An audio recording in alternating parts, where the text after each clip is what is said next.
Hey guys, welcome back to my channel বুলটিকিপা lifestyle. তো তোমরা সবাই কেমন আছো? আশা করি সবাই খুব ভালো আছো আর তোমাদের ভালোবাসায় আমিও খুব ভালো আছি। তো এখানে ছিল আমার বড়দি, মেজদি, ছোটদি, সব দিদিরা ছিলাম, মানে বোনেরা সব একসাথে ছিলাম আর ভাইরাও ছিল এখানেই। তো আমার দিদি একটু ইয়ার্কি মারছিল যে তোমার শালি ইউটিউবার, তো ভিডিও করছে। আর এইখানে ছিল আমার মা, বড়দি, জেঠি, বৌদি, আর দেখতে পাচ্ছ ওই যে আমার দাদা ভাই, তো এরই বিয়ে ছিল আজকে। তো তারপর এখান থেকে চলে আসলাম দাদা ভাইয়ের রুমটা, দেখো একটু তোমরাও সবাই। তো দাদা ভাইয়ের রুমটা আমার তো খুব পছন্দ হয়েছে। এখন বর্তমানে সব ফাঁকা আছে, কিন্তু পরে হচ্ছে সব ভরে যাবে। তো তারপর বিয়ের জন্য রেডি। আর এখানে সব রিচুয়ালস করছিল আমার জেঠু, জেঠি সবাই।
তো আমরা গাড়িতে উঠে পড়েছি, দেখতে পাচ্ছ। আর এখানে ছিলাম আমি, দাদা, দিদি, দুটো দিদি, দাদু, সবাই মিলে আমরা যাচ্ছি। তো দেখো আস্তে আস্তে মানে পৌঁছেও গেছি আমরা মেয়ের বাড়িতে।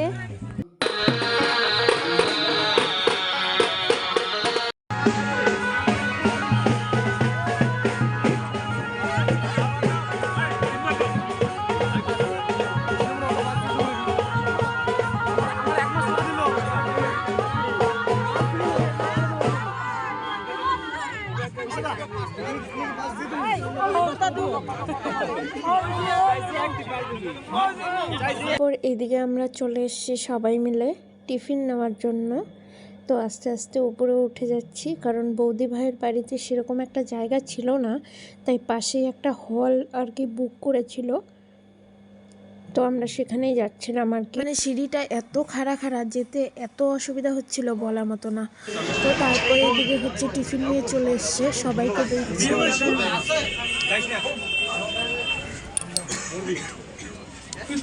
তো টিফিনে ছিল হচ্ছে, দেখতেই পাচ্ছ তোমরা কি কি ছিল। তো সেখান থেকে আমরা চলে এসেছি একটু কফি আর পকোড়া খাওয়ার জন্য।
বিয়ে শেষ হওয়ার পরে জামাই বউকে একসাথে বসিয়ে দিচ্ছিল এখানে।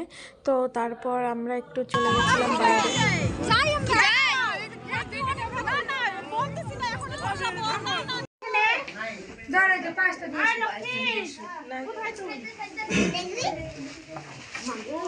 তো এদিকে আমরা খাবার খাওয়ার জন্য সবাই চলে এসেছি। তো দেখতে পাচ্ছ এখানে আমি, আমার বর, দাদা সবাই ছিলাম। তো এখানে আমাদের আর কি টিস্যু, আমেজ সব কিছুই দিয়ে গেল। তো এগুলো আমরা সব সরিয়ে নিলাম। তো তারপর জলের বোতল, স্যালাড সবই চলে আসলো। তো তারপরে যে দেখতে পাচ্ছ সাদা ভাতও চলে এসছে। আর ডালটা তোমাদের দেখাতে পারিনি, ডালটা যখন দিয়ে গেছে। তো বেগুনি আমি দুটো নিয়ে নিয়েছি। আর বেগুনি আমার খুবই ভালো লাগে। আর সাথে চলে আসলো মাছ, আর মাছের সাথেই চলে এসছে চিংড়ির মালাইকারি। এখন মালাইকারি কি না সেটা আমি বলতে পারলাম না, কিন্তু আমার কাছে মনে হচ্ছিলো যে মালাইকারি। কিন্তু এত টেস্টি ছিল বলার মতো না। চিংড়ির মালাইকারিটা খুবই টেস্টি হয়েছিল। আর সাথে ছিল ফ্রাইড রাইস। তো আমার থালাটা একেবারে যাও খাওয়া হয়ে গেছে, কারণ তারপর চলে এসছে মাটন। কারণ মাটনের বাটিটা এখনও ফাঁকাই আছে। তো সবাইকে দিচ্ছে, এখন আমাকেও দিয়ে দেবে মাটনটা। তো দেখতেই পাচ্ছ মাটনটা চলে আসলো। তারপর চলে এসছে হচ্ছে চাটনি। কিন্তু মাংসের হাড্ডি রেখে কি আর চাটনি মিষ্টি খাওয়া যায়? কিন্তু এখানে দই করে, কারণ এত ঠান্ডা পড়েছে। দইটা না করাতে খুব ভালো হয়েছে, কারণ আমি দই খাই না। তো এখানে ছিল সন্দেশ, আর আমার বাবা মিষ্টি জিনিস পছন্দ করে না, তাই বাবারটাও আমাকে দিয়ে দিল। তো যারা যারা আমার চ্যানেলে নতুন এসছো, চ্যানেলটাকে সাবস্ক্রাইব করে দিবে। আর এদিকে দেখছো আমার বর আর আমার দাদা কিভাবে খাচ্ছে। তো যাই হোক, ভিডিওটা ভালো লাগলে লাইক কমেন্ট শেয়ার করে দিও। টাটা।